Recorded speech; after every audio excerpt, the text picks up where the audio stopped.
right, boys and girls, staff of all ages, attack helicopters, small yellow teddy bears, however you may identify, who am I to say you're otherwise. Welcome, thanks for joining us once again. Today, my very special guest is not someone who's wrong on the interwebs, actually. A lot of that goes on generally, but no, Patricia is never wrong about anything. She's actually very, very active as a commentator. No? No, I've been wrong. Oh, okay. Yes. There you go. I thought she was never wrong. With regard to the things that you're teaching, so. Right. Okay, good.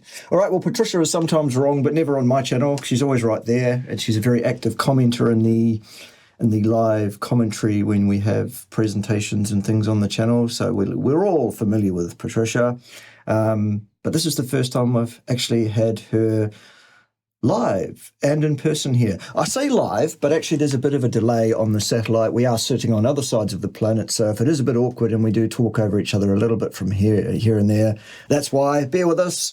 In the meantime, I'm going to shut up and let Patricia talk. She's going to tell us her story. How is it she came across the carnivore diet, what she was experiencing beforehand, and what's changed since. Basically a wide-ranging invitation to put her up on her hind legs and get her to speak, and for me to stop. So, go, Patricia, all yours. Well, the story starts it starts pretty far back in actually 2010 when I had a personal tragedy and my son, my only child, passed away from a drug overdose. And I had been struggling with clinical depression on and off pretty much since teenagerhood and had found myself unable to tolerate any of the medication. So I was just basically powering through as well as I could. And that situation threw me for a loop and I developed PTSD symptoms. And then my husband developed chronic pancreatitis. And we attempted, because this was the advice at the time. We thought, okay, well, we're going to get our health back, and it made a lot of sense to us that you can't be healthy if you're not putting healthy stuff in your body. So, of course, we did what most other people did at the time. Besides which, living in California, which is like it's one of the birthplaces of the vegan movement and communism. Hmm? And communism. California. That too. That too. But I'm a native of the San Francisco Bay Area, California. So I saw a lot of that grow up and get big. And in that environment, it's kind of weird if you don't buy into it at some point. So that's what we did, my husband and I. And of course, this is to be expected. Our symptoms just got worse and worse until we were both struggling along pretty poorly. My husband suffers from chronic back pain from a number of injuries. And so he was struggling with that and with a high load of medications. And I was struggling with the depression and hypothyroidism and a number of other things that can go wrong when you're eating a high carbohydrate diet, IBS and chronic candidiasis, and on top of just not having my brain work very well. Anyway, so obviously when our son passed away, that just it knocked the bottom out from under both of us, obviously. And I just kind of gave up and decided, well, this is what life is. And until basically this was my ideation, until I can get up the guts to kill myself, maybe somebody else will do me a favor and do it for me someday. But I mean, that sounds terrible to say. And I realized at the time it was a symptom of some really serious emotional problem.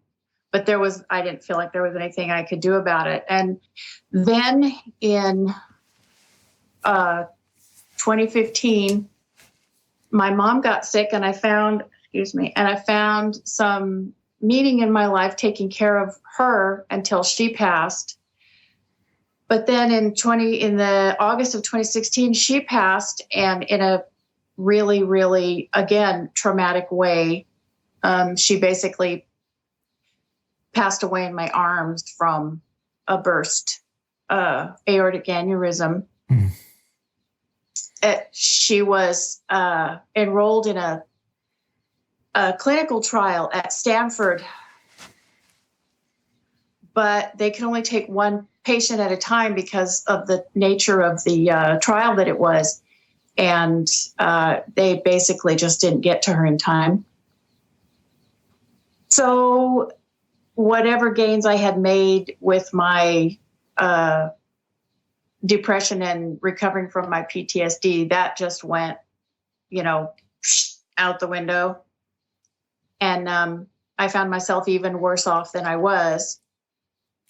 And I remember one day I basically spent my time sitting at home, doing everything I could to shut the world out. Reading, being on the internet, watching television, sleeping, pretty much. I had stopped working. I was completely incapacitated emotionally. And I remember sitting on the couch one day and just praying, Lord, if you don't want me to die, you're just going to have to bring something across me, because I am at a loss. I have no more power, no more will to do anything. I'm done. And I saw in the next few days, I saw a TED Talk on a PBS station in my area from a man whose name you probably recognize, Dr. Peter Attia. And he was the first person who I ever heard use the term health span as opposed to lifespan. And him talking about, he was the first person I ever heard say, I would rather live to 75 hale and hearty and then drop dead suddenly than live until I was 90 and spend the last quarter century of my life in pain and being taken care of. That resonated with me a great deal. And I decided, since I didn't have anything else to do, to look up more of Dr. Attia's stuff. And I've since moved on a little bit from Dr. Attia, but through him, I found Nina Teicholz's work and The Big Fat Surprise. And through Nina Teicholz's content on YouTube, I found Dr. Berry. And it was through Dr. Berry that I was emboldened to try a ketogenic diet. And then further on through Dr. Berry's content, I found yourself. You mean Ted? You found Ted?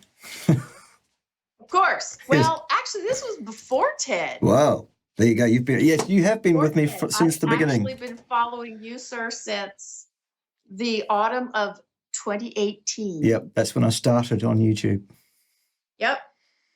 So you had just published, you didn't have much when I found you. You weren't brand new, but it wasn't far off. And and then, of course, I got linked in with your lovely partner, Pim, and became one of Pim's clients. And after about 2 years of, almost 3, of keto, I became emboldened in the winter of, actually the new year of 2020, to try a carnivore challenge. Keto had done just amazing things for me. It really changed my life. I lost about 60 pounds, and I just felt like I was beginning to have a life again. But after a month of carnivore challenge, I was feeling so much better that I decided to keep going. And I don't remember what day it was, but I profoundly remember the feeling of waking up one morning and realizing that I actually felt like getting up and I felt like being alive for the first time in almost like 10 years. And the feeling was so profound, it was almost shocking. I will never, I wish I could remember what day it was, but I do remember the feeling.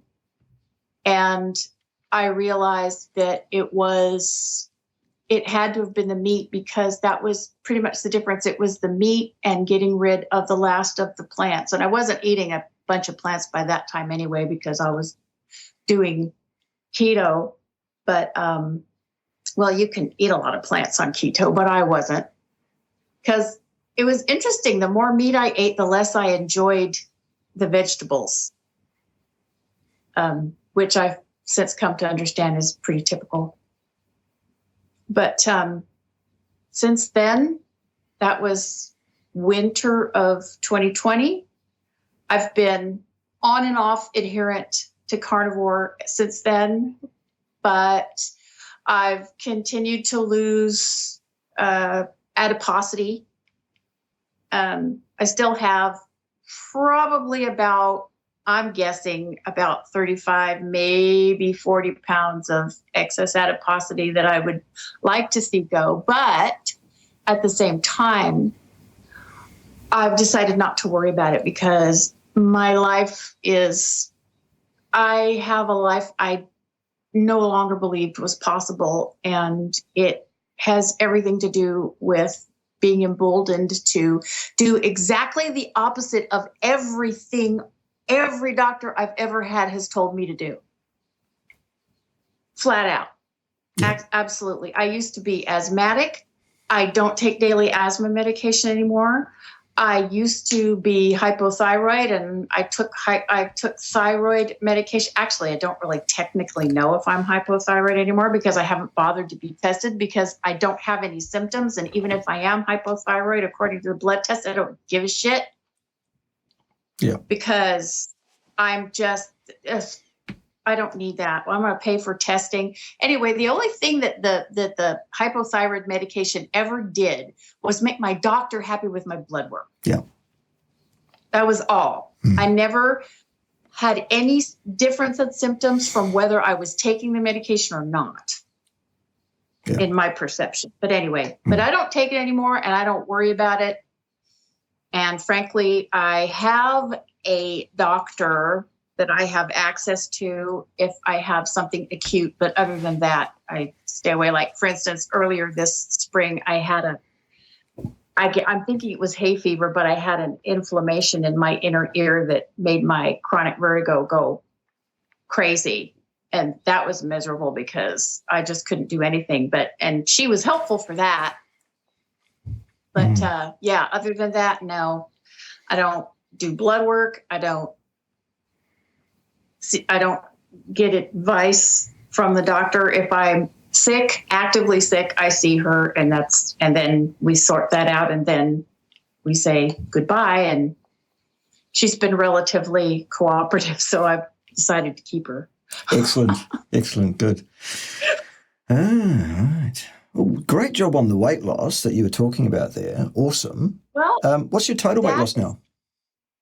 My what? What's your total weight loss now since the beginning? 115 pounds since my heavy. Ooh. That's impressive. Yeah, it boggles my mind sometimes. But I'll have to tell you, the last 25 or 30 pounds has been the easiest, because I wasn't really doing anything actively to lose it.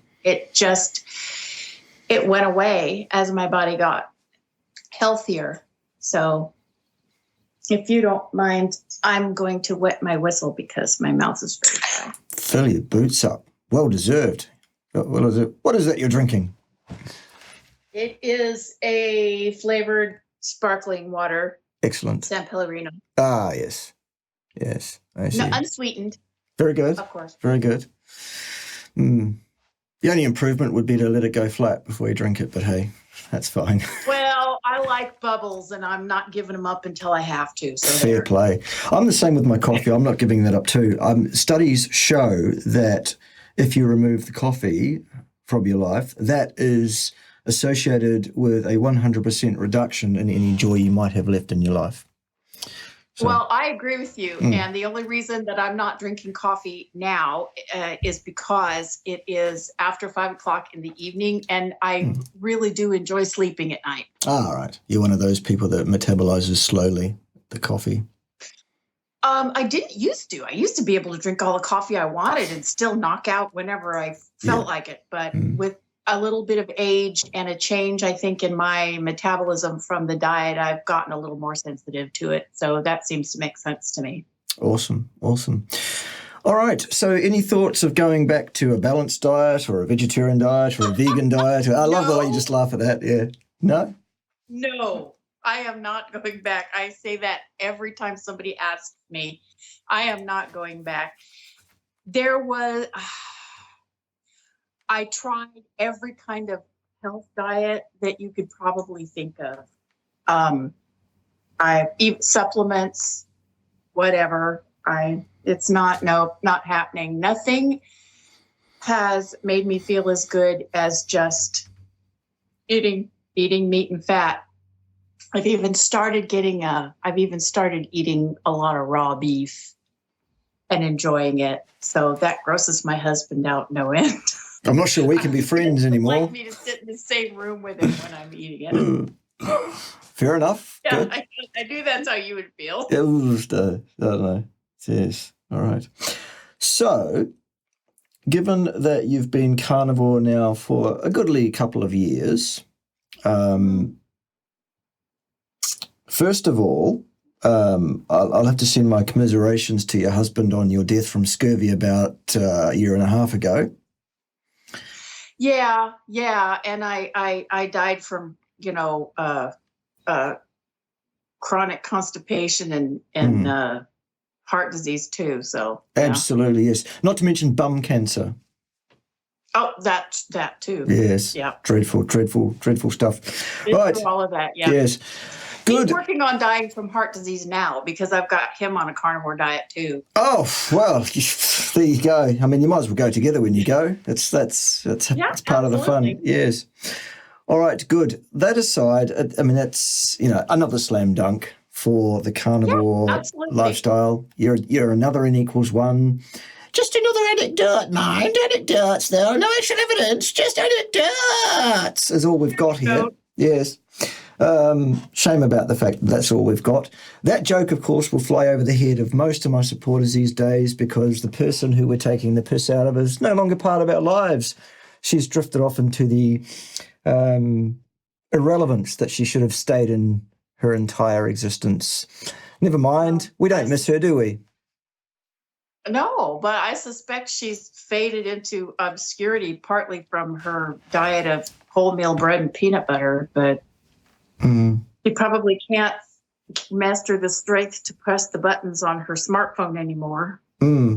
Yes, probably not. Anyway. Yes. Anyway, that's enough about herself from Chola.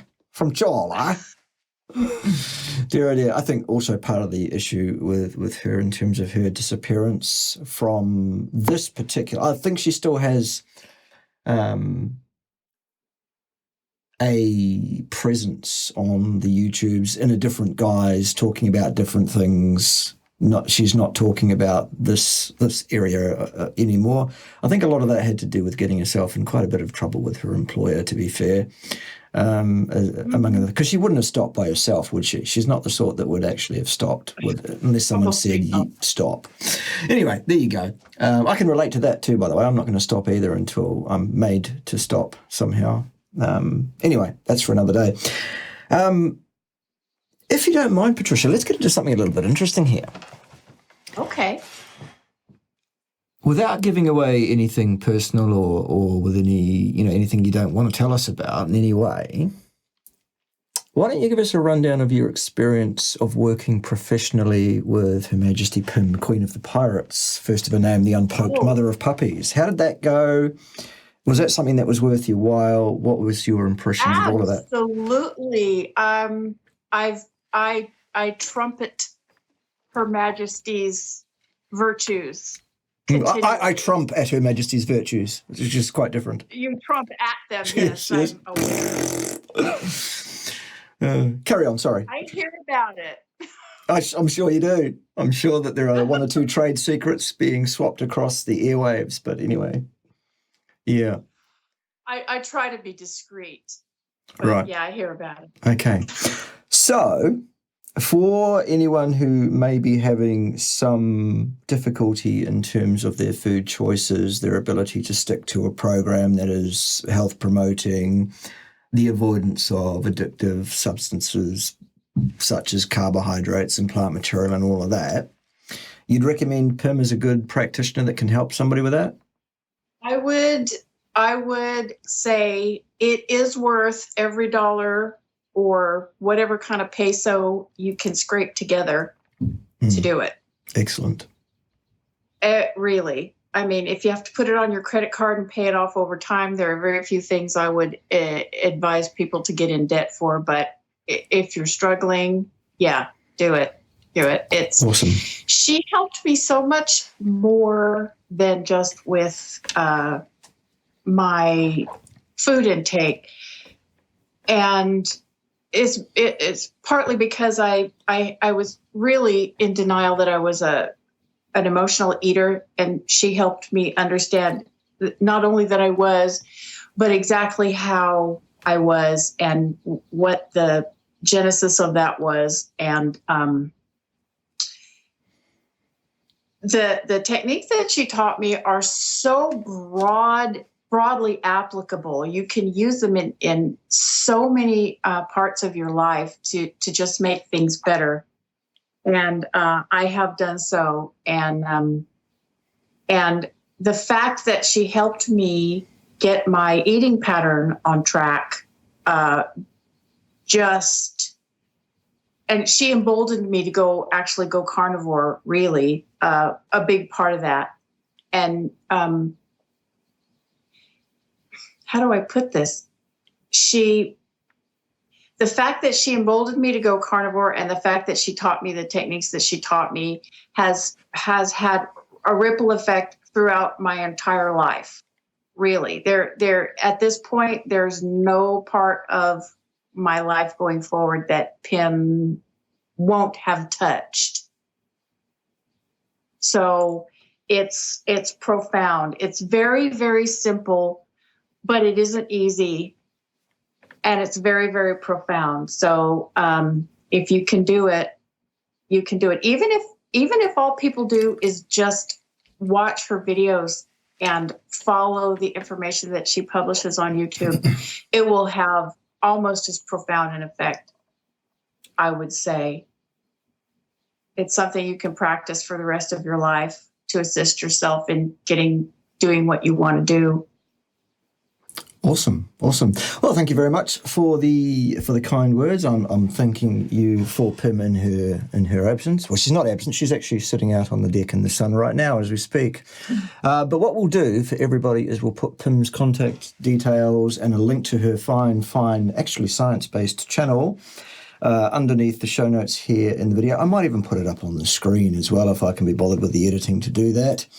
But you should absolutely, those of you who are struggling in any way to stick to a program of species-appropriate, species-specific dieting, you should talk to Auntie Pim, Her Majesty Pim, Queen of the Pirates. Yes. She won't have an eye patch and say, "Arr," or anything. Or maybe she will if you ask her nicely. I don't know. She does all sorts of things if you ask her nicely. Trust me. She does. I'm lying. She won't. She can't. I can't do a thing with her, Patricia, frankly.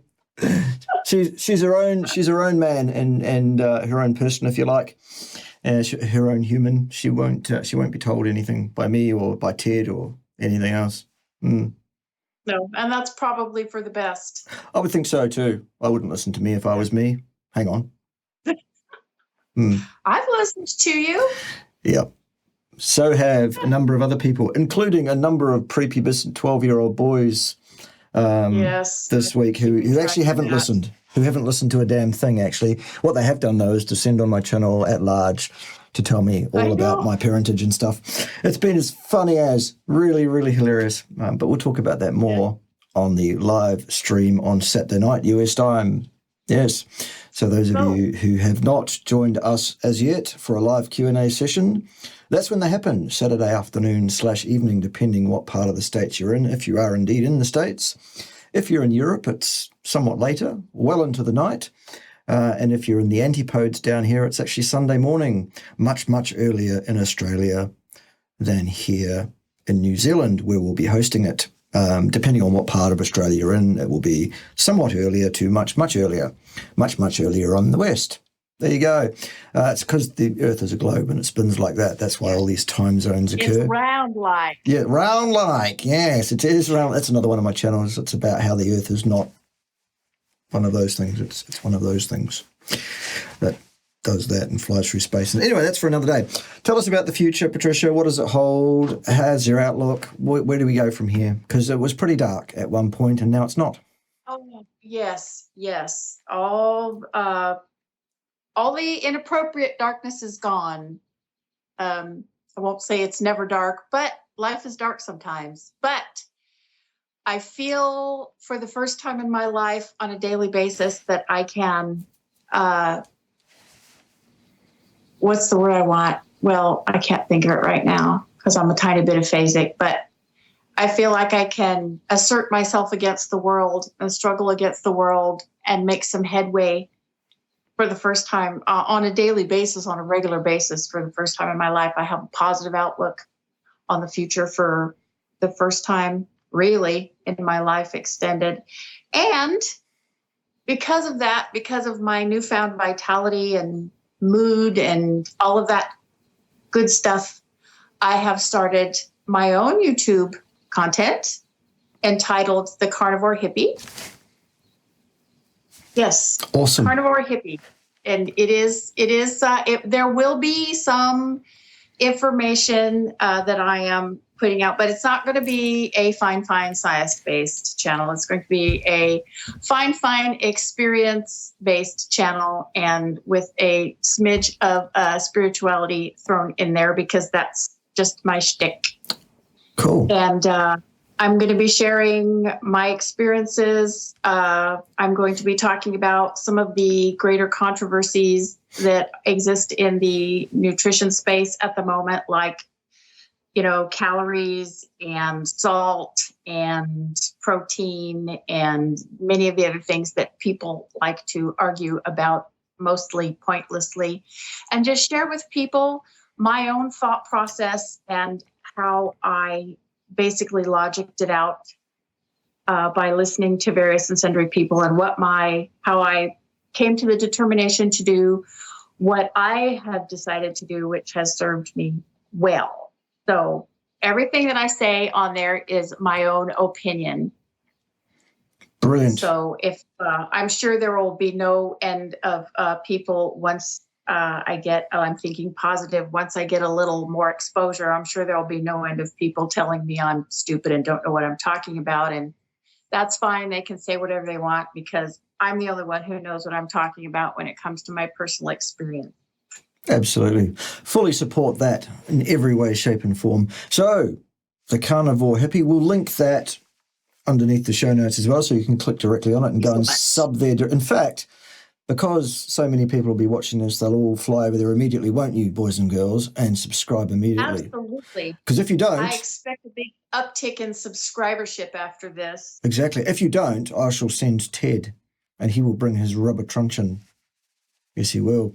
While we're talking about Ted, we should probably ask Ted what he thinks about the fact that your channel won't be a science-based channel. Ted, what do you think about that? Bollocks! He can't behave for a second. He's welcome to his opinion. Well, yes. But speaking of Ted, I want to introduce you to someone who has also been a friend of mine since childhood. Ah, excellent. Froggy!